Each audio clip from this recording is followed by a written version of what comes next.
Rismond kembali geruduk UGM karena dijanjikan akan diberikan video lengkap saat dirinya ke sana, tetapi lagi-lagi ditinggal. Dia, Roy Suryo, dan Dr. Tifa diincar dengan pasal kebohongan publik. Padahal seperti yang kita tahu, yang jelas-jelas bohong itu kan Jokowi soal Kasmojo. Dari pembimbing skripsi yang ternyata bukan dan pembimbing akademik juga bukan.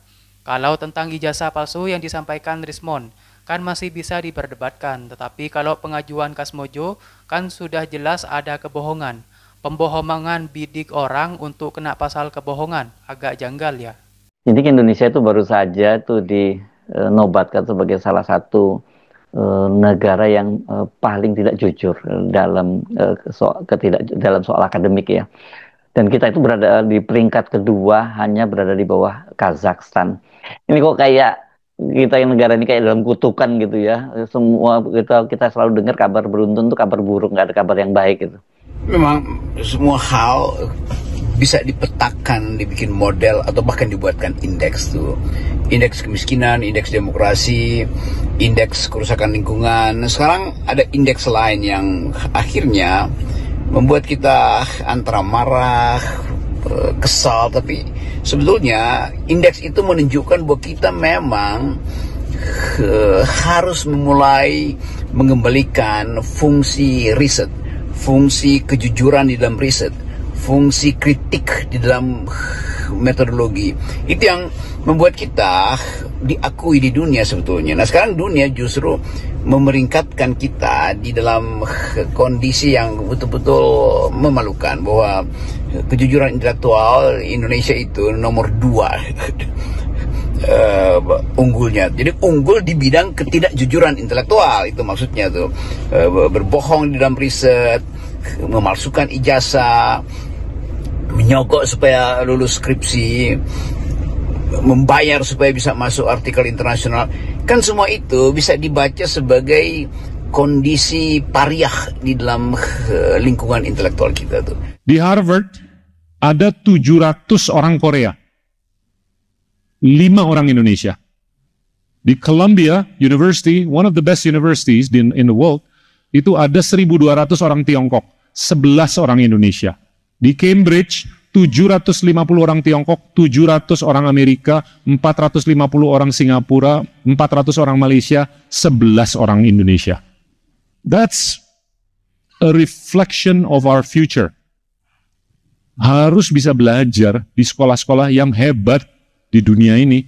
Nggak di Amerika, nggak di Eropa, nggak di Jepang, nggak di Australia, nggak di Malaysia, nggak di Singapura. Jadi kalau ketidakjujuran itu menguasai dunia kampus, apalagi di dunia politik, apalagi di dunia birokrasi, itu poinnya. Tapi kalau kita melihat beberapa kasus yang belakangan ini kita ributkan, mulai dari soal keaslian ijazah Jokowi, kemudian adanya perolehan gelar doktor Bahlil dari UI yang kemudian ditunda gitu. Ya kita nggak perlu terlalu terkejut atau bahkan marah ya, karena dunia menilai kemudian kejujuran akademik kita sangat buruk ya, karena itu bukan hanya di kalangan masyarakat biasa, tapi para pemimpin kita juga seperti itu. Ya, netizen akhirnya mengaitkan ketidakjujuran itu dengan perilaku dari pemimpin-pemimpin kita. UI dipermalukan oleh skandal Bahlil. Sampai sekarang itu nggak ada kejelasan tuh. Yang salah di situ bukan sekedar Bahlil berupaya untuk berbohong dalam metodologi, tetapi peneliti-peneliti atau mereka yang menguji Bahlil, petinggi-petinggi di UI juga bersalah secara moral tuh, karena asal-asalan menguji orang kan. Demikian juga UGM, atau apalagi UGM yang ya status UGM sebagai universitas, salah satu universitas terbaik, itu akhirnya runtuh karena dicurigai dengan kuat bahwa Presiden Jokowi dibantu oleh elit politiknya untuk memalsukan ijazah beliau.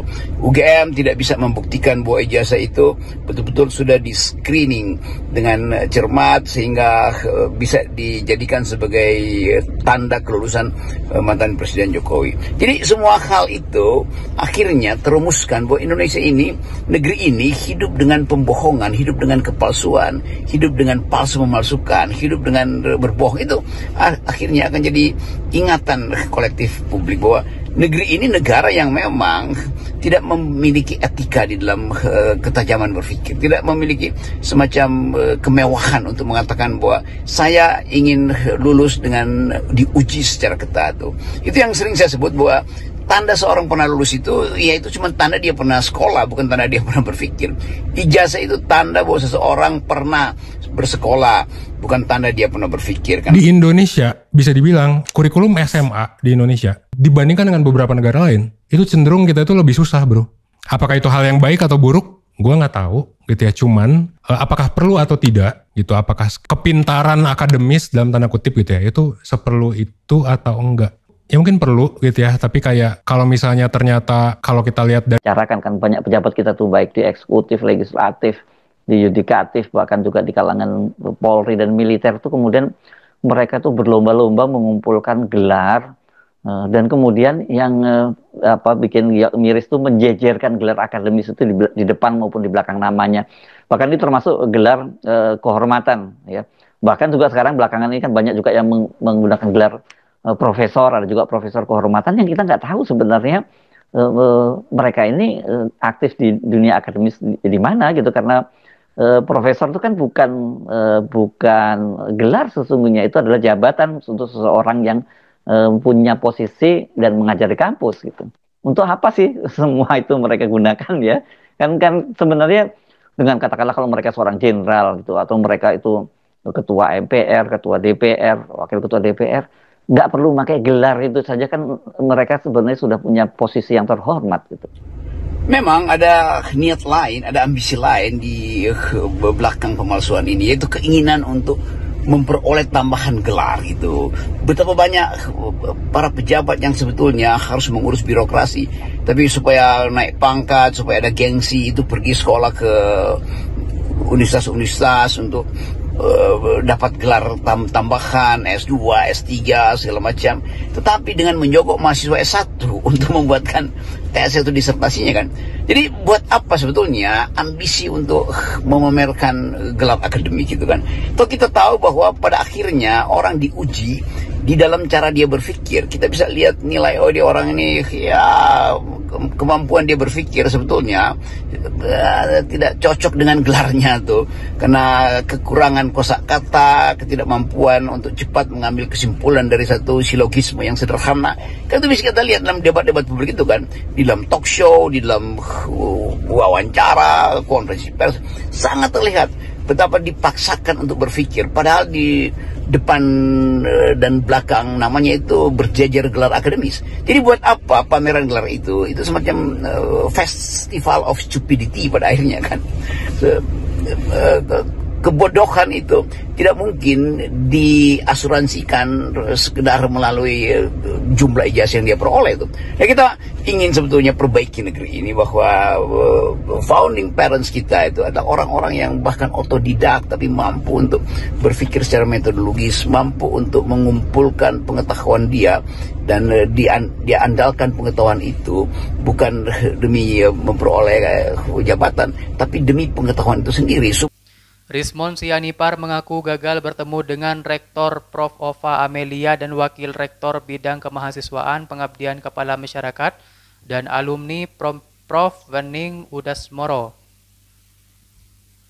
Hal ini diungkapkan Rismon setelah menunggu sekitar 2 jam di Universitas Gadjah Mada pada hari Jumat. Bukan hanya pejabat tertinggi di kampus, kata Rismon, koordinator Humas UGM pun disebut sedang tidak berada di kantornya karena menunggu selama 2 jam dan tidak ada tanda-tanda kehadiran rektor maupun WR di kampus. Rismon memilih untuk mencari fakta baru. Para digital forensik ini mengatakan dirinya sempat mengunjungi keputusan Fakultas Kehutanan UGM. Ia mencari informasi lebih dalam ketika terkait skripsi alumni 1985. Sebelumnya diberitakan pakar digital forensik Rismon Hasiholan Sianipar tidak berhenti mencari kebenaran terkait ijazah Presiden ke-7 Indonesia Jokowi. Meski setelah ada penegasan dari Bareskrim Polri bahwa ijazah Jokowi dan asli betul-betul lulusan Universitas Gadjah Mada, Rismon masih ragu.